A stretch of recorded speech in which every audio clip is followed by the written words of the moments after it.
Oke, baik kawan-kawan, perkenalkan nama saya Haru, panggilnya Mang Haru, karena saya geser, awalnya sih panggilnya Kang Haru ya, tapi karena ada caleg yang namanya Kang Haru, saya ngegeser. Nah, sekarang saya mau bahas yang ini Napoleon Hill, kebetulan pengennya sih yang orinya ya, Oh, yang ori. pengennya yang orinya yang, maksudnya tuh yang first booknya ya, yang Think and Grow Rich. Tapi ternyata scam, saya ada di bukunya di Gramedia promo gitu, ternyata scam, harga normal Wah. 20.000 sekarang. Kurang kira scam teh apa bajakan apa? Enggak, ternyata kan promo 50% pasti scan teh lah, yang ini 20.000, yang sono 120.000 lah, nambah satu lagi angkanya, makanya ya udah ini dulu gitu. Nah, dari saya baru 2 bab dan kebetulan ini kayaknya ringan-ringan, dalam artian bukan ringan-ringan gimana, tapi lebih ke poin-poinnya pada pendek gitu sih. Bab 1 dan bab 2 tuh langsung beres gitu ya, karena emang cuma 10 halaman langsung 2 bab. Bab pertama itu adalah tentang pelajari cara menggunakan pikiran Anda yang luar biasa. Buku ini emang lebih cenderung benar-benar nyambung ke tadi ya, pengobatan Nabi tadi yang masalah itu di pikiran, dan ternyata di sini diperkuat bahwasanya ya Anda seorang Napoleon Hill itu benar-benar bagaimana caranya Anda bisa memperkuat si pikiran Anda gitu. Kelola pikiran Anda makin kuat, makin jelas tujuannya, dan kelola itu gitu. Karena pikiran itu berbahaya kalau misalkan kita tidak mengelolanya. Kemudian karena apa, pikiran manusia itu yang ajaib gitu. Apa yang membuat pikiran manusia itu ajaib? Karena kita, apapun yang kita pikirkan, mau itu benar atau salah, bisa atau tidak, keduanya sama-sama benar. Kan kata Henry Ford demikian ya.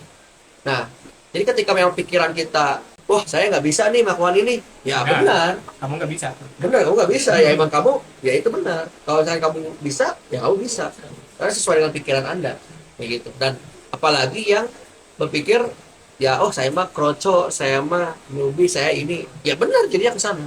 Jadi hati-hatilah dengan pikiranmu, gitu ya. Terus yang ini ada juga, mengapa kita harus berhenti bertengkar dengan tetangga kita kan? Bertengkar.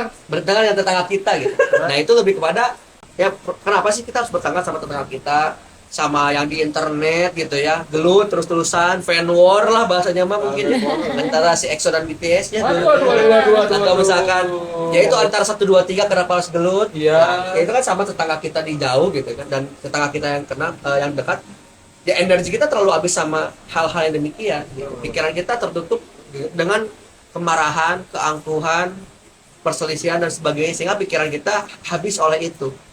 Justru ketika buku ini kan kiat sukses di masa sulit, justru Anda menjadi sulit karena Anda mempersulit diri dengan memikirkan hal-hal yang jelek gitu. Maka dari itu disarankan yang lebih baik gitu ya, mengentaskan biar tidak kita mudah gelut sama tetangga kita, ya dengan cara apa? Membalasnya dengan kebaikan itu sendiri gitu. Maksudnya apa ya? Biarkan mereka emang jahat mah ya sudah, itu kan di luar kendali kita. Tapi kita melakukannya dengan bukan berbuat baik kepada mereka, tapi berbuat baik dengan dalam diri sendiri, ke diri sendiri. Berbaiklah ke dalam diri sendiri, karena pada akhirnya orang-orang yang buruk pada akhirnya dia capek sendiri. Dan kitanya baik untuk diri sendiri, dan orang-orang yang lebih baik akan datang ke kita, nge-overlapping yang buruk gitu. Dan setidaknya orang-orang baik tadi yang mengelilingi kita membantu mereka, membantu kita gitu, untuk menghalau yang mereka lakukan gitu. Dan setidaknya untuk diri sendirinya kita lebih sehat lagi aja, karena mikirin ya tetangga ya jelek terus gitu dan sebagainya, pusing gitu.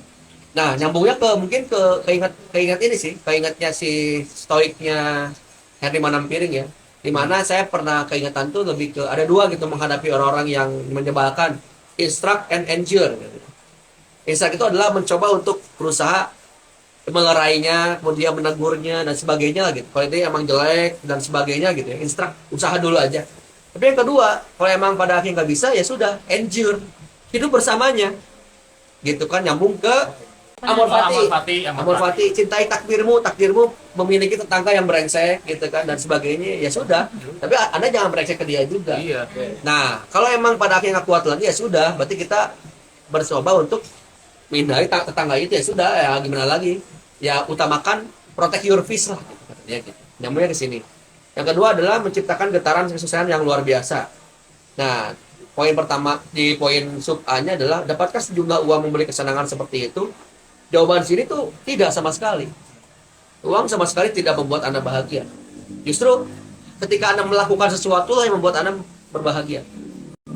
duitnya itu adalah timbal balik dari Anda melakukan.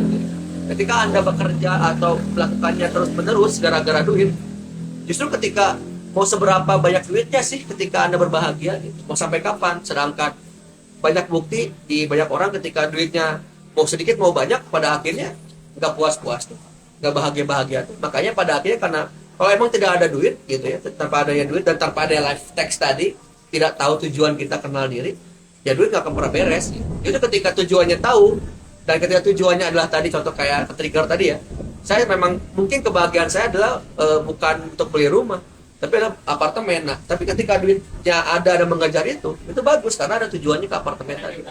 Bukan berarti berhenti untuk mengajar duit, tidak, tapi kalau tanpa arah dan tujuan tadi itu ya jadinya nggak akan beres-beres duitnya sampai kapanpun, ngambang gitu. Makanya berat gitu, harus ada tujuan yang lebih jelas gitu, noble purpose lah minimal gitu. Nah terus yang kedua itu sebabnya kesusahan finansial berbahaya. Nah apa yang menjadikan berbahaya kebebasan finansial itu lebih kepada jadi keangkuhan gitu. Memang kan tujuan kita adalah financial freedom ya, makin bebas dan sebagainya untuk membantu orang lain katanya kan gitu, untuk lebih bahagia dan sebagainya. Nah, kenapa nggak sekarang aja berbahagia sambil mencapai itu? Karena apa? Karena kebanyakan orang-orang ya tadi ada juga lebih banyak orang yang abuse gara-gara mereka punya uang jadinya semena-mena. Kena pidana ya tinggal bayar dan sebagainya, makanya mudah dilapas jadi mewah kan gitu. Jadi pada akhirnya financial freedom itu apa gitu? Apakah freedom dari keberbahayaan atau apa gitu? Nah, sehingga kalau emang pada akhirnya tujuannya untuk berbahagia dan membahagiakan orang lain, ya nggak usah nunggu finansial, ya kita berbahagia dari sekarang juga gitu. Terus yang terakhir, dua pria, dua kaki dan perbedaan besar. Dia menceritakan tentang ada dua pria dan sama-sama kondisinya cacat kaki. Dia amputasi gitu, dia buntung. Yang satu dia mengemis-kemis gitu ya. Dia mengemis-kemis karena padahal dia pelatihannya tinggi, dia S2, pokoknya kuliah berpendidikan tinggi, tapi dia buntung gitu kakinya dan dia mengemis-kemis, wah pekerjaan saya tertutup gitu ya. Pekerjaan saya gak ada lagi kerjaan saya yang mau kerjain saya gitu. Pokoknya dia tuh jadinya ngemis dan akhirnya positif seperti itu. Dan lelaki dua adalah dia mungkin gak belajar sama sekali, mungkin dia juga terlalu berpendidikan dan sebagainya, tapi dia bekerja di satu tempat dan memang dia menjadi orang yang paling tersohor di situ, didekati dan emang diikuti, dipanuti oleh orang lain gitu. Apa yang menjadikan dia seperti itu? Karena dia tetap melakukan hal yang dia senangi dan hal yang memang dia bermanfaat gitu. Padahal dia pendidikannya rendah juga gitu. Nah, apa yang menjadikan dua pria ini sama-sama dengan kondisi yang sama, tapi hasilnya berbeda? Karena ya tadi sudut pandang dia memilih untuk yang satu mengerdilkan dirinya karena dia adalah kroco dan sebagainya. Yang kedua, dia tidak mengerdilkan diri, membesarkan dirinya bahwasanya ya saya tidak mau kalah dengan kondisi saya yang diamputasi ini, yang buntung ini. Makanya saya akan berusaha terus sehingga saya tetap bermanfaat, dan bahkan dia pengen terus menerus membantu orang yang bekerja dan sebagainya. Ya pada akhirnya dia udah jadi level top manager dan sebagainya kayak gitu. Nah berarti ya pada akhirnya dari dua bab tadi saya mendapatkan bahwasanya hati-hatilah dengan pikiranmu gitu. Pikiranmu itu yang menentukan apa yang akan kalian lakukan gitu ya. Dan hati-hatilah dengan ucapanmu juga gitu kan. Ketika ucapanmu menjadi komitmen, dia menjadi hal yang digerakkan gitu ya. Ketika komitmen dilaksanakan itu menjadi suatu hal yang realita.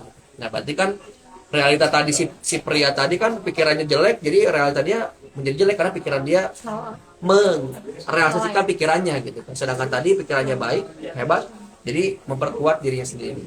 Begitu mungkin. Ya, terima kasih.